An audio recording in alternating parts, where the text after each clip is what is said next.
नमस्कार दोस्तों, आपका स्वागत है आपके अपने चैनल स्टडी वाइन्स ऑफिशियल पर। तो आज की इस वीडियो में हम भारत के प्रधानमंत्री से संबंधित जितने भी महत्वपूर्ण अनुच्छेद हैं और जो भी महत्वपूर्ण तथ्य हैं उन्हें कवर करेंगे। तो आज की ये वीडियो आपके लिए काफ़ी इम्पोर्टेंट होने वाली है। इससे पहले मैंने राष्ट्रपति, उपराष्ट्रपति, संसद मतलब कि और भी जो पॉलिटी की इम्पोर्टेंट वीडियो हैं उन्हें अपलोड किया हुआ है। अगर आपने नहीं देखा तो आप पॉलिटी की प्लेलिस्ट में जाकर उन्हें ज़रूर देख लेना।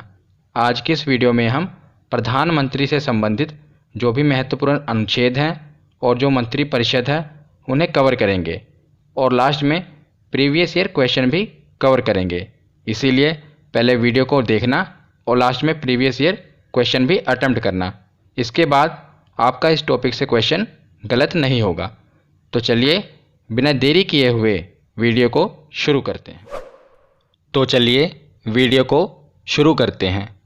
और जैसा कि आपको पता होगा कि भारत में संसदीय शासन व्यवस्था अपनाई जाती है, यानी कि भारत में जो राष्ट्रपति होते हैं ये केवल नाम मात्र के मुखिया होते हैं, पर जो वास्तविक शक्तियां हैं वो किसके पास होती हैं भारत में?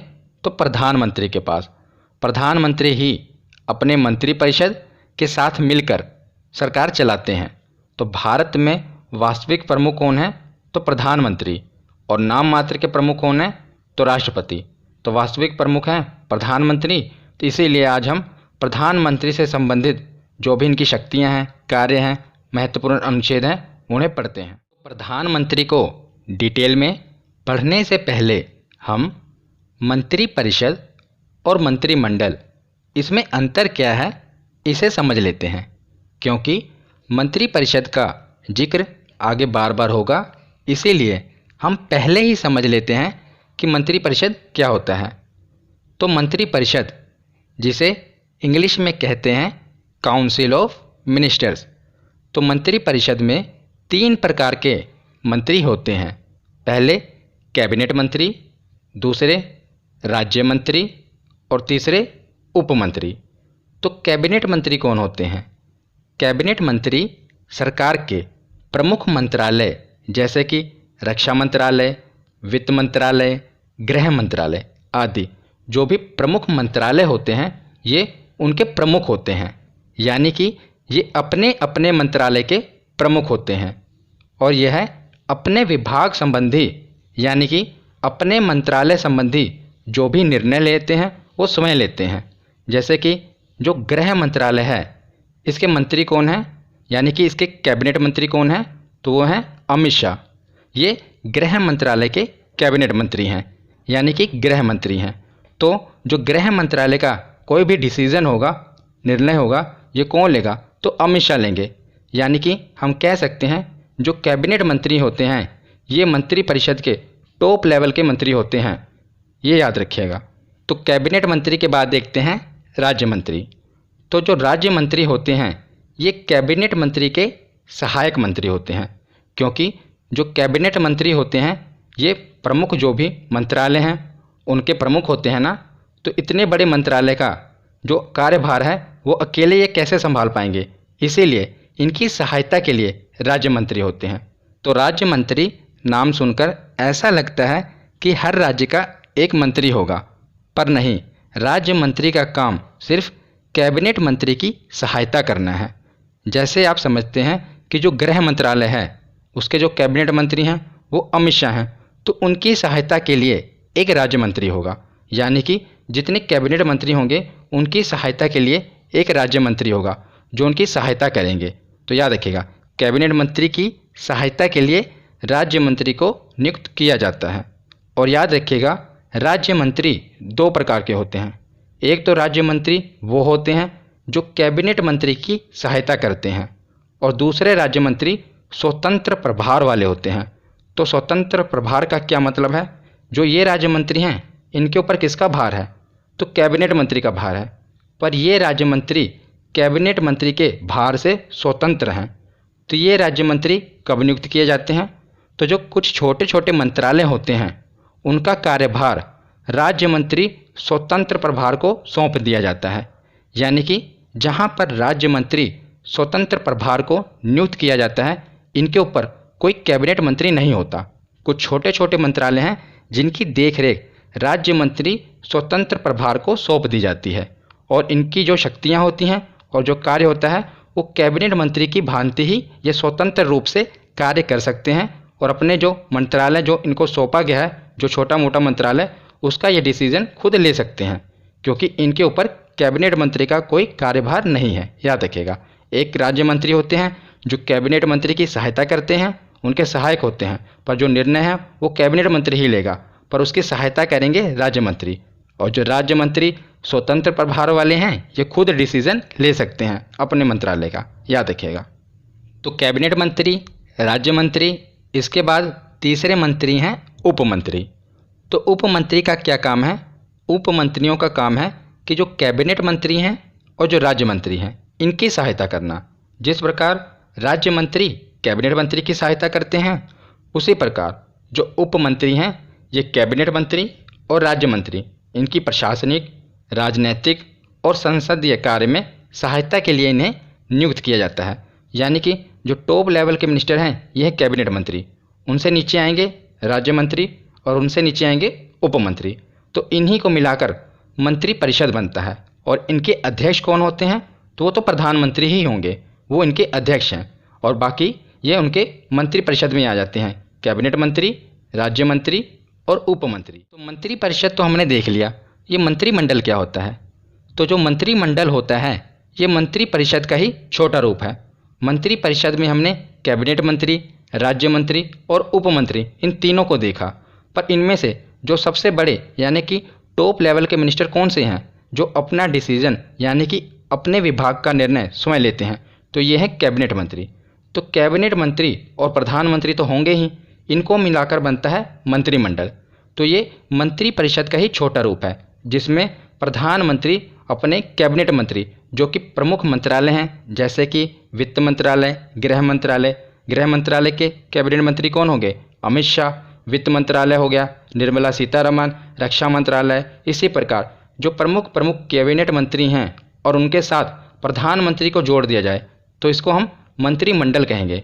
आप आए दिन सुनते होंगे न्यूज़ पे कि प्रधानमंत्री ने अपने कैबिनेट मंत्रियों के साथ बैठक की। तो यही जो प्रमुख मंत्रालय के मंत्री हैं, उन्हीं के साथ प्रधानमंत्री बैठक करते हैं। तो इसी को मंत्रिमंडल कहा जाता है। तो आशा करता हूँ आपने मंत्री परिषद और मंत्रिमंडल में क्या अंतर है उसको समझ लिया होगा। तो अब हम प्रधानमंत्री एवं मंत्री परिषद से संबंधित जो भी महत्वपूर्ण अनुच्छेद हैं उन्हें पढ़ते हैं। तो सबसे पहले है अनुच्छेद 74। इसमें क्या कहा गया है कि राष्ट्रपति की सलाह के लिए एक मंत्री परिषद होगा, और इस मंत्री परिषद के प्रधान कौन होंगे? तो हमें पता ही है कि मंत्री परिषद के प्रधान प्रधानमंत्री होंगे, और इसी मंत्री परिषद की सलाह से राष्ट्रपति काम करेंगे। ये अनुच्छेद 74 में कहा गया है। तो अनुच्छेद 74 के बाद है अनुच्छेद 75। अनुच्छेद 75 में क्या कहा गया है कि प्रधानमंत्री की नियुक्ति राष्ट्रपति करेंगे। तो आपको पता होगा कि जो प्रधानमंत्री हैं, हम डायरेक्ट प्रधानमंत्री को नहीं चुनते। जब लोकसभा का चुनाव होता है तब सभी पार्टियां अपना लोकसभा का उम्मीदवार खड़ा करती हैं, फिर हम अपने यहाँ से उनमें से एक उम्मीदवार को जिताते हैं, जिसे एमपी यानी कि मेंबर ऑफ पार्लियामेंट कहते हैं। फिर वही पार्टी जिन्हें लोकसभा में बहुमत मिला होता है, उनके एमपी एक नेता को चुनते हैं। तो जो पार्टी जिसको लोकसभा में बहुमत मिला होता है, उनके एमपी जिन्हें हम चुनकर भेजते हैं, वो अपने में से एक नेता को चुन लेते हैं, तो उन्हीं को प्रधानमंत्री बना दिया जाता है। तो प्रधानमंत्री बनाने के बाद जो उनकी नियुक्ति है वो राष्ट्रपति के द्वारा कर दी जाती है। तो याद रखिएगा, लोकसभा में जिस दल को स्पष्ट बहुमत मिला होता है, उसी दल के नेता को प्रधानमंत्री नियुक्त किया जाता है राष्ट्रपति के द्वारा। याद रखिएगा, तो प्रधानमंत्री की नियुक्ति राष्ट्रपति करेंगे, और फिर वही प्रधानमंत्री बताएंगे कि इस मंत्री को मैं अपने मंत्री परिषद में रखना चाहता हूँ। मतलब कि वो मंत्रियों की लिस्ट देंगे। तो जिन जिन मंत्रियों की वो राष्ट्रपति को लिस्ट देंगे, यानी कि उनको सलाह देंगे कि इनको मंत्री बनाया जाए, तो राष्ट्रपति उनको मंत्री बना देंगे। तो राष्ट्रपति प्रधानमंत्री की सलाह पर मंत्रियों की नियुक्ति करते हैं, प्रधानमंत्री की नियुक्ति राष्ट्रपति करते हैं, ये याद रखिएगा। तो जैसा कि मैंने आपको बताया कि प्रधानमंत्री राष्ट्रपति को सलाह देते हैं कि किन को मंत्री चुनना है, तो ऐसे तो प्रधानमंत्री कितने मंत्री चुनेंगे ये कहाँ पर लिखा है? 91वां संशोधन 2003 यह अनुच्छेद कहता है कि मंत्रिपरिषद में जो मंत्रियों की कुल संख्या होगी ये प्रधानमंत्री को शामिल करके लोकसभा के कुल सदस्यों के 15% से अधिक नहीं हो सकती। तो जो भी मंत्रिपरिषद में जो भी मंत्री प्रधानमंत्री सलाह देंगे राष्ट्रपति को, उनकी जो संख्या होगी ये लोकसभा के कुल सदस्यों के 15% से अधिक नहीं हो सकती। या तो 15% ही होगी या उससे कम हो सकते हैं, पर उससे अधिक नहीं हो सकते, ये याद रखिएगा। तो अनुच्छेद 75 के बाद है अनुच्छेद 75(2). अनुच्छेद 75(2) में क्या कहा गया है कि जो प्रधानमंत्री और सभी मंत्री हैं ये तब तक कार्य करेंगे, यानी कि राष्ट्रपति के प्रसाद पर्यंत तक ही ये कार्य करेंगे। तो प्रसाद पर्यंत का क्या मतलब है? During the pleasure of the president. तो प्रसाद पर्यंत मतलब कि राष्ट्रपति की इच्छा अनुसार। तो राष्ट्रपति की इच्छा अनुसार ही ये अपने पद पर बने रह सकते हैं, यानी कि प्रधानमंत्री और मंत्री जो भी मंत्रिपरिषद के हैं। पर इच्छा अनुसार का मतलब ये नहीं है कि राष्ट्रपति जब चाहे इन्हें अपने पद से हटा दें, बल्कि इसकी कुछ कानूनी सीमाएं हैं। अगर वो प्रधानमंत्री को उनके पद से हटाना चाहते हैं तो ये तभी हो सकता है जब वो अपना बहुमत न सिद्ध कर पाएँ, यानी कि प्रधानमंत्री अपना बहुमत न सिद्ध कर पाएँ तब उन्हें हटाया जा सकता है। या जो बहुमत दल है, जिस दल को लोकसभा में बहुमत मिला है, वो अपने नेता को यानी कि प्रधानमंत्री को अपनी पार्टी से निकाल दें, तब इस केस में हटाया जा सकता है। तो ये तभी तक कार्य करेंगे राष्ट्रपति के प्रसाद पर्यंत। और मैंने आपको बता दिया कि इनकी कानूनी सीमाएं हैं, कानूनी सीमाओं के बीच में ही रहकर राष्ट्रपति को काम करना पड़ेगा। पर जो हम पढ़ते हैं कि जो लोकसभा का एक कार्यकाल होता है वो कितना होता है? तो 5 वर्षों तक लोकसभा का कार्यकाल होता है। तो अधिकतम जो प्रधानमंत्री हैं वो 5 वर्षों तक एक कार्यकाल में रह सकते हैं। पर अगर वो बीच में उनको बहुमत ना मिले, यानी कि उनका अगर किसी से गठबंधन है तो वहाँ गठबंधन तोड़ दिया जाए, तो उनका बहुमत जो है अगर वो सिद्ध ना कर पाएँ तब भी उनको पहले ही 5 साल से पहले ही प्रधानमंत्री के पद से हटाया जा सकता है। तो ये याद रखिएगा। तो 75(2) के बाद है 75(3). तो अनुच्छेद 75(3) में क्या कहा गया है कि जो मंत्रिपरिषद है ये सामूहिक रूप से, याद रखिएगा ये बहुत ही इम्पोर्टेंट है, दोनों शब्दों पर ध्यान दीजिएगा। एक है सामूहिक रूप से, एक है व्यक्तिगत रूप से।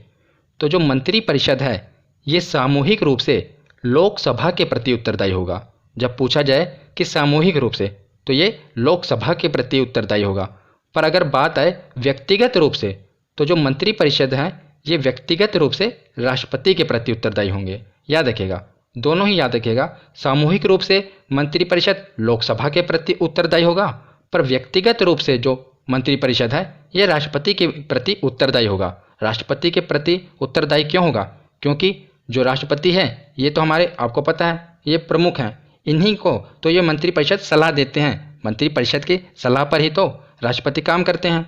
तो इसीलिए जो मंत्रिपरिषद है ये व्यक्तिगत रूप से राष्ट्रपति के प्रति उत्तरदायी होंगे। अगर हम सामूहिक रूप से देखें तो ये लोकसभा के प्रति उत्तरदायी होंगे।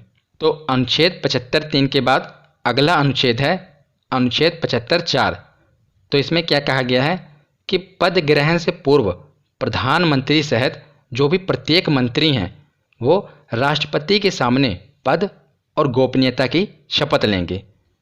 तो प्रधानमंत्री को शपथ कौन दिलाते हैं? तो राष्ट्रपति ही दिलाते हैं। तो हमने देखा होगा ना टीवी में, जब प्रधानमंत्री शपथ लेते हैं तो किसके आगे शपथ लेते हैं? राष्ट्रपति के आगे। वो अपने पद की और गोपनीयता दोनों की शपथ लेते हैं राष्ट्रपति के आगे। ये अनुच्छेद 75(4) में कहा गया है। अगला अनुच्छेद देखते हैं अनुच्छेद 75(5). तो अभी तक हमने पहले 74 देखा, फिर 75(1), 2, 3, 4, अब हम देख रहे हैं 75(5). तो 75(5) में क्या कहा गया है कि मंत्रिपरिषद का सदस्य बनने के लिए वैधानिक दृष्टि से यह आवश्यक है कि व्यक्ति संसद के किसी सदन का सदस्य हो। यदि व्यक्ति मंत्री बनते समय संसद सदस्य नहीं है तो उसे 6 महीने के अंदर संसद सदस्य बनना अनिवार्य है, नहीं तो उसे अपना पद छोड़ना होगा। तो मैं आपको आसान शब्दों में बताता हूँ कि अनुच्छेद 75(5) क्या कहता है। तो मैंने आपको बताया कि जो प्रधानमंत्री होते हैं ये अपनी मर्जी से मंत्रिपरिषद की नियुक्ति करते हैं, मतलब कि वो राष्ट्रपति को सलाह देते हैं कि इनको मंत्री बनाया जाए। मान लीजिए कोई ऐसा मंत्री प्रधानमंत्री ने बनाया जो ना तो लोकसभा का सदस्य है ना कि राज्यसभा का सदस्य है, पर उसे मंत्री बनाया जा सकता है। पर याद रखिएगा, ये अनुच्छेद कहता है कि वो मंत्री तो बना दिए जाएंगे पर उन्हें 6 महीने के अंदर संसद का सदस्य बनना पड़ेगा, यानी कि या तो लोकसभा का सदस्य बनना पड़ेगा या राज्यसभा का सदस्य बनना पड़ेगा। अगर वो 6 महीने के अंदर संसद का सदस्य नहीं बन पाते, यानी कि जिस मंत्री को प्रधानमंत्री ने मंत्री बनाया है वो 6 महीने के अंदर लोकसभा या राज्यसभा का सदस्य नहीं बन पाते, तो उन्हें अपना वो पद छोड़ना होगा। ये याद रखिएगा, ये अनुच्छेद 75(5) कहता है कि जो भी मंत्री हैं वो या तो लोकसभा या राज्यसभा इनके सदस्य हों, अगर वो नहीं हैं और उन्हें मंत्री बना दिया गया है तो उन्हें 6 महीने के अंदर संसद का सदस्य बनना पड़ेगा, नहीं तो उन्हें अपना ये पद छोड़ना पड़ेगा। ये अनुच्छेद 75(5) कहता है, इसे याद रखिएगा, बहुत ही इंपॉर्टेंट है। तो अनुच्छेद 78 क्या कहता है कि प्रधानमंत्री का यह कर्तव्य होगा कि वह देश के प्रशासनिक एवं विधायी मामलों तथा मंत्रिपरिषद के निर्णयों के संबंध में राष्ट्रपति को सूचना देंगे, यदि राष्ट्रपति इस प्रकार की सूचना प्राप्त करना आवश्यक समझे। मतलब कि जब भी राष्ट्रपति किसी भी प्रकार की सूचना चाहते हैं तो प्रधानमंत्री का यह कर्तव्य होगा कि वह जो भी मंत्रिपरिषद के द्वारा निर्णय लिए गए हैं, कोई भी प्रशासनिक हो या विधायी मामले हों, इनकी सूचना वो राष्ट्रपति को देंगे, अगर वो राष्ट्रपति इनसे ये सूचना मांगे तब। तो ये अनुच्छेद 78 में कहा गया है।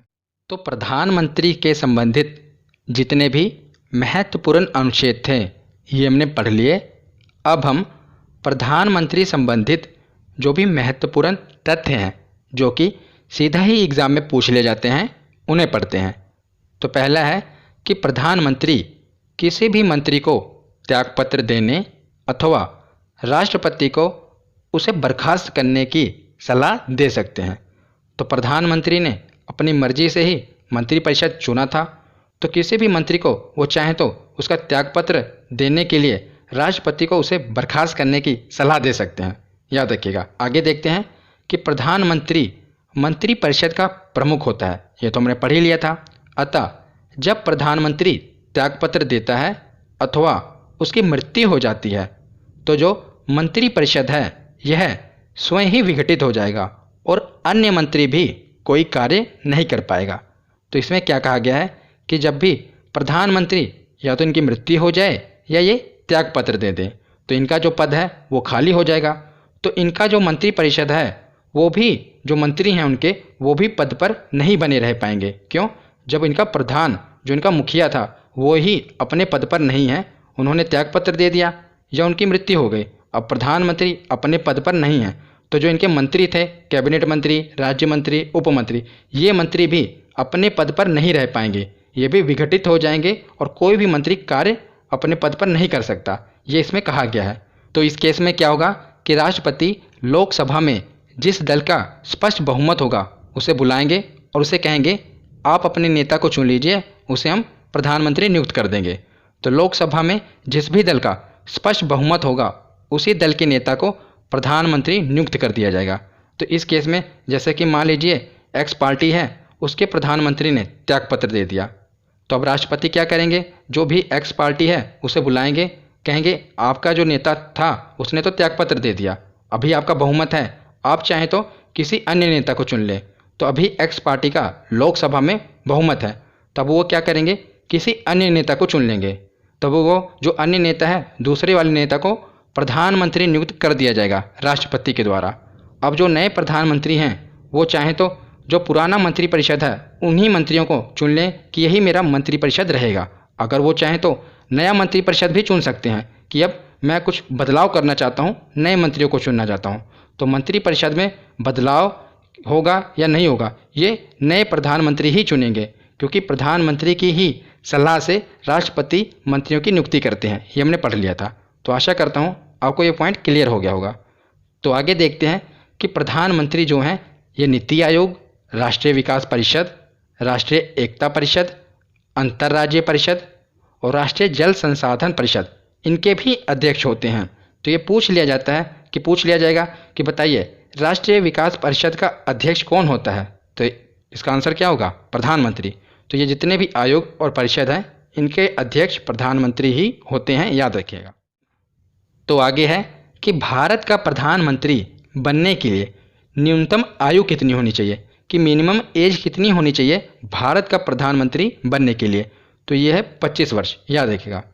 वैसे तो जो हमारा संविधान है इसमें किसी न्यूनतम आयु का उल्लेख नहीं है, बस यह दिया गया है कि जो भारत का प्रधानमंत्री होगा ये लोकसभा एवं राज्यसभा में किसी एक का सदस्य होना चाहिए।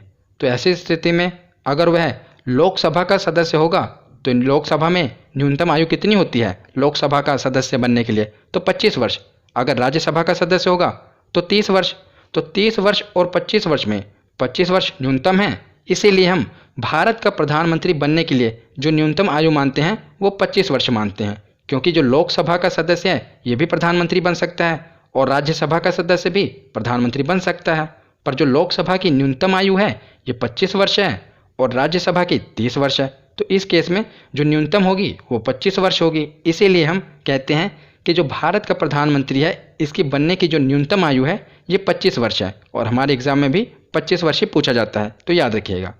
तो आगे है कि प्रधानमंत्रियों में सबसे बड़ा कार्यकाल किसका था?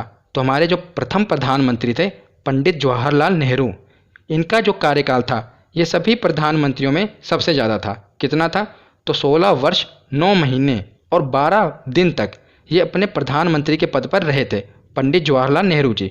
तो इनका सबसे बड़ा कार्यकाल था, याद रखिएगा। आगे है कि एक कार्यकाल में सबसे कम समय तक प्रधानमंत्री के पद पर रहने वाले कौन थे? तो वो थे अटल बिहारी वाजपेयी जी। देखिए सबसे ज़्यादा कार्यकाल था जवाहरलाल नेहरू का और सबसे कम मतलब कि एक कार्यकाल में सबसे कम समय तक प्रधानमंत्री कौन थे? तो वो अटल बिहारी वाजपेयी थे। ये मात्र 13 दिन तक ही प्रधानमंत्री के पद पर रहे थे। उसके बाद ये दोबारा भी प्रधानमंत्री बने थे, पर याद रखिएगा 13 दिन के बाद इन्होंने इस्तीफा दे दिया था। तो अटल बिहारी वाजपेयी मात्र 13 दिन यानी कि सबसे कम समय तक प्रधानमंत्री के पद पर रहे थे, ये भी याद रखिएगा। आगे देखते हैं कि ऐसे प्रधानमंत्री जो कभी लोकसभा में उपस्थित ही नहीं हुए, ये कौन थे? तो चरण सिंह। ये कभी लोकसभा में उपस्थित नहीं हुए थे। ये डायरेक्ट वन लाइनर क्वेश्चन पूछ ले जाते हैं, इसलिए ध्यान से सुनिएगा। तो आगे है कि विश्वास मत प्राप्त करने में असफल होने वाले प्रथम प्रधानमंत्री, तो ये थे विश्वनाथ प्रताप सिंह।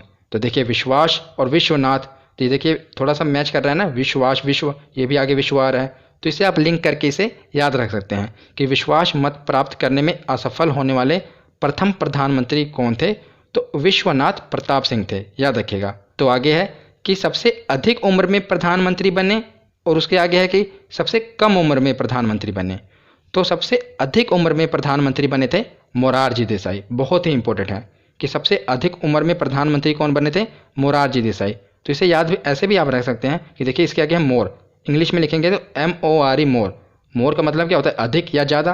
तो सबसे ज़्यादा यानी कि सबसे अधिक उम्र में प्रधानमंत्री कौन बने थे? मोरारजी देसाई। तो इसे आप लिंक कर सकते हैं जिससे आपको याद रहेगा।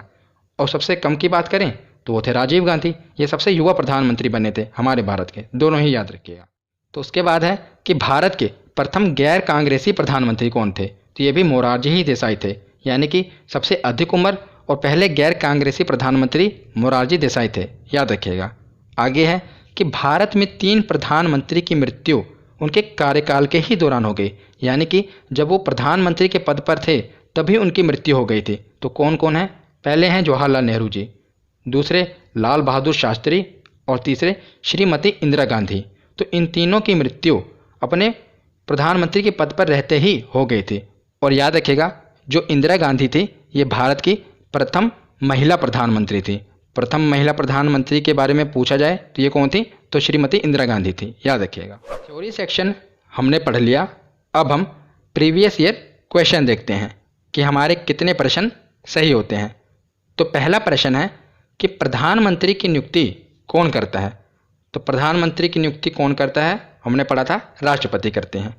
अगला प्रश्न है कि भारत के प्रधानमंत्री पद के लिए उम्मीदवार की कम से कम कितनी उम्र होनी चाहिए? तो हमने पढ़ा था कि कम से कम 25 वर्ष की उम्र होनी चाहिए भारत के प्रधानमंत्री बनने के लिए। तो अगला प्रश्न है कि भारत के प्रधानमंत्री बताइए राष्ट्रपति द्वारा चुने जाते हैं, राज्यों के मुख्यमंत्री द्वारा चुने जाते हैं कि लोकसभा में बहुमत दल के नेता होते हैं? तो ये हमने पढ़ा था कि जो लोकसभा में बहुमत दल के नेता होते हैं ये भारत के प्रधानमंत्री होते हैं, राष्ट्रपति द्वारा चुने नहीं जाते, राष्ट्रपति केवल इन्हें नियुक्त करता है। लोकसभा में जो बहुमत दल का नेता होता है उसकी नियुक्ति की जाती है राष्ट्रपति के द्वारा, ना कि राष्ट्रपति के द्वारा चुने जाते हैं। तो इसका ऑप्शन होगा ऑप्शन सी। तो अगला प्रश्न है कि प्रधानमंत्री पद पर सर्वाधिक समय तक कौन आसीन रहा था? तो हमने पढ़ा था कि सबसे लंबा कार्यकाल किसका था? तो जवाहरलाल नेहरू जी का था। ये प्रधानमंत्री पद पर सर्वाधिक इनका कार्यकाल था भारत में। पंडित जवाहरलाल नेहरू ये भारत के पहले प्रधानमंत्री थे। अगला प्रश्न है कि प्रथम गैर कांग्रेसी प्रधानमंत्री बने? तो वही जो सबसे अधिक उम्र के प्रधानमंत्री थे, कौन? मोरारजी देसाई। ये भारत के पहले गैर कांग्रेसी प्रधानमंत्री बने थे। तो अगला प्रश्न है कि अभी तक पद पर रहते हुए कितने प्रधानमंत्रियों की मृत्यु हुई है? तो हमने पढ़ा था कितने प्रधानमंत्रियों की मृत्यु हुई है पद पर रहते हुए? तो 3। कौन कौन से? पंडित जवाहरलाल नेहरू, लाल बहादुर शास्त्री और श्रीमती इंदिरा गांधी। इनकी अपने पद पर ही रहते हुए ही मृत्यु हो गई थी। तो अगला प्रश्न है कि सबसे कम उम्र में प्रधानमंत्री पद पर आसीन होने वाले व्यक्ति हैं? तो सबसे युवा प्रधानमंत्री भारत के कौन थे? तो राजीव गांधी। और अगला प्रश्न है कि सबसे अधिक उम्र में प्रधानमंत्री के पद पर आसीन होने वाले व्यक्ति हैं? तो सबसे अधिक उम्र वाले हमने ट्रिक से भी पढ़ा था, मोर यानी कि अधिक, तो मोरारजी देसाई ये सबसे अधिक उम्र में। और अगला प्रश्न है कि भारत के प्रथम सिख प्रधानमंत्री हैं तो कौन है? तो ये तो आपको याद होगा, आसानी है। तो नरेंद्र मोदी जी से पहले हमारे प्रधानमंत्री कौन थे? तो मनमोहन सिंह जी। ये भारत के प्रथम सिख प्रधानमंत्री हैं। तो अगला प्रश्न है कि भारत में एक व्यक्ति अधिक से अधिक कितनी बार प्रधानमंत्री के पद पर नियुक्त हो सकता है? तो इसका सही आंसर होगा ऑप्शन डी, यानी कि कितनी ही बार। इसकी कोई सीमा नहीं है कि भारत में कोई भी व्यक्ति प्रधानमंत्री के पद पर जब तक उसे बहुमत मिलता रहेगा वो प्रधानमंत्री बनता रहेगा, यानी कि कितनी ही बार इसका आंसर होगा, कोई सीमा नहीं है। तो अगला प्रश्न है कि संसदीय तंत्र में वह व्यक्ति प्रधानमंत्री चुना जाता है जो निम्न का नेता होता है। तो बताइए कौन से दल का नेता होना चाहिए जिसे प्रधानमंत्री चुना जाता है? तो हमने पढ़ा था लोकसभा में जिस दल का बहुमत होता है उसी दल के नेता को प्रधानमंत्री चुना जाता है। तो उच्च सदन या निम्न सदन, लोकसभा किसे कहते हैं? तो निम्न सदन को लोकसभा कहते हैं। ये मैंने इससे पहले की वीडियो में बताया हुआ है कि निम्न सदन को लोकसभा कहा जाता है और उच्च सदन को राज्यसभा कहा जाता है। तो निम्न सदन के बहुमत दल के नेता को प्रधानमंत्री चुना जाता है। अगला प्रश्न है कि नीति आयोग का अध्यक्ष होता है। तो नीति आयोग का अध्यक्ष कौन होगा? प्रधानमंत्री। हमने पीछे पढ़ा था ना, नीति आयोग, राष्ट्रीय विकास आयोग, तो इनका अध्यक्ष कौन होता है? तो प्रधानमंत्री ही इनका अध्यक्ष होता है, याद रखिएगा। तो आज की हमारी वीडियो यहीं पर ख़त्म होती है। कैसी लगी ये वीडियो कमेंट सेक्शन में ज़रूर बताना। धन्यवाद।